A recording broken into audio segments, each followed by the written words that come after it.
केंद्रीय वित्त मंत्री निर्मला सीतारमण ने आज वित्त वर्ष 2024-25 के लिए पीएम मोदी सरकार 3.0 का पूर्ण बजट पेश किया। साथ ही वित्त मंत्री सीतारमण का ये लगातार 7वां बजट है। वहीं यूपी के सीएम योगी आदित्यनाथ ने आम बजट की तारीफ करते हुए इसे भारत के विकास का बजट करार दिया। उन्होंने कहा कि ये 5 ट्रिलियन की इकोनॉमी तक पहुंचने में अहम भूमिका निभाएगा। यही नहीं, सीएम योगी ने आगे कहा कि ये राम राज्य के संकल्प को साकार करने वाला बजट है। आप भी सुनिए। आदरणीय प्रधानमंत्री श्री नरेंद्र मोदी जी के मार्गदर्शन में देश की नई संसद में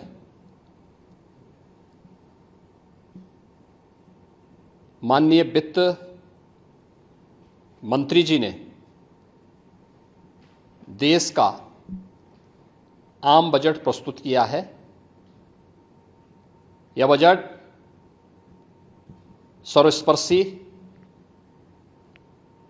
सर्वसमावेशी,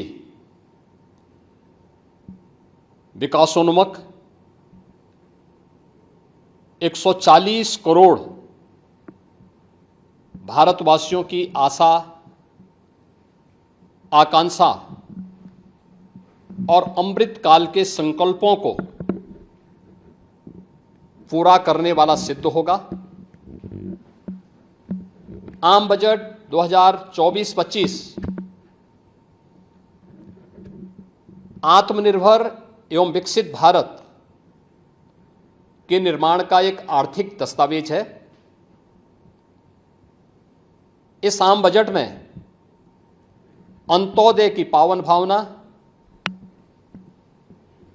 विकास की असीम संभावना और नवोन्मेष की नवदृष्टि है। इस आम बजट में अन्नदाता किसानों की समृद्धि के लिए 1,52,000 करोड़ रुपए, कृषि और सहायक सेक्टर के लिए, महिला सशक्तिकरण के लिए 3 लाख करोड़ रुपए से अधिक का प्रावधान किया गया है।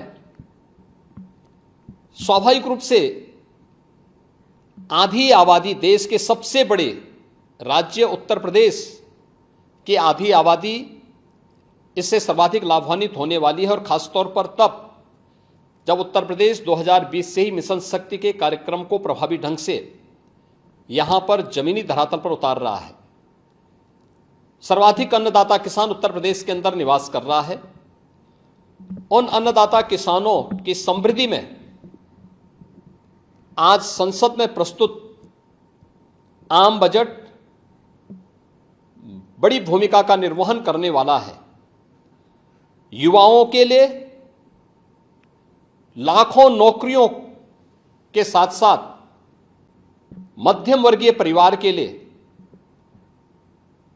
प्रत्यक्ष कर यानी इनकम टैक्स में जो नए टैक्स स्लैब की घोषणा हुई है, ये सभी अभिनंदनीय है, स्वागत योग्य है।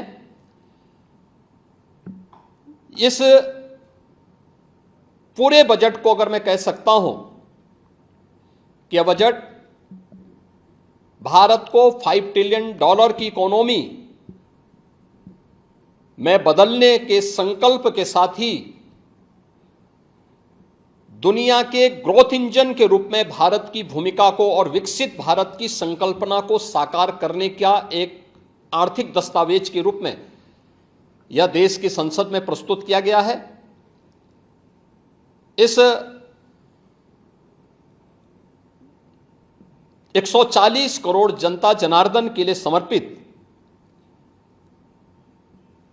उनकी आशा, उनकी आकांक्षा और अमृत काल के संकल्पों को पूरा करने वाले इस बजट के लिए मैं आदरणीय प्रधानमंत्री जी के प्रति आभार व्यक्त करता हूं। माननीय केंद्रीय वित्त मंत्री माननीय श्रीमती निर्मला सीतारमण जी को और उनकी पूरी टीम का मैं अभिनंदन करता हूं। मध्यम वर्ग को राहत देने के लिए इस आम बजट में जो उपाय किए गए उसको लेकर क्या कहना है? देखिए, मध्यम वर्गीय परिवार में टैक्स के बारे में सबसे बड़ी छूट आज उपलब्ध हुई है और ये लंबे वर्ष समय से ये मांग चली आ रही थी। 3 लाख तक के प्रत्यक्ष कर यानी इनकम टैक्स में कोई भी टैक्स नहीं लगेगा। इसके साथ साथ अन्य जो स्लैब भी दिए गए हैं वे काफी राहत भरे हैं।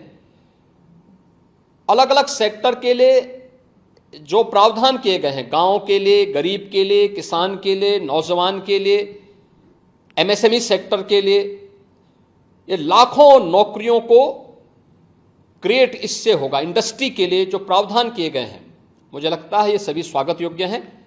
और नौजवानों के लिए, समाज के हर तबके के लिए, महिला सशक्तिकरण के लिए, अन्नदाता किसानों के लिए, सभी तबके के लिए जो कुछ भी प्रावधान इसमें किया गया है, मैं कह सकता हूं कि यह राम राज्य की अवधारणा को साकार करने वाला एक सर्वस्पर्शी, सर्वसमावेशी और विकासोन्मुख बजट के रूप में यह मोदी 3 का यह पहला बजट जाना जाएगा।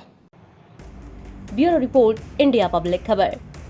फिलहाल इस खबर पर आपका क्या कहना है, कमेंट में लिखकर अपनी राय जरूर बताएं। देश और दुनिया की बाकी तमाम बड़ी और लेटेस्ट अपडेट्स के लिए फौरन सब्सक्राइब करें इंडिया पब्लिक खबर के YouTube चैनल को और बेल आइकन दबाना बिल्कुल ना भूलें।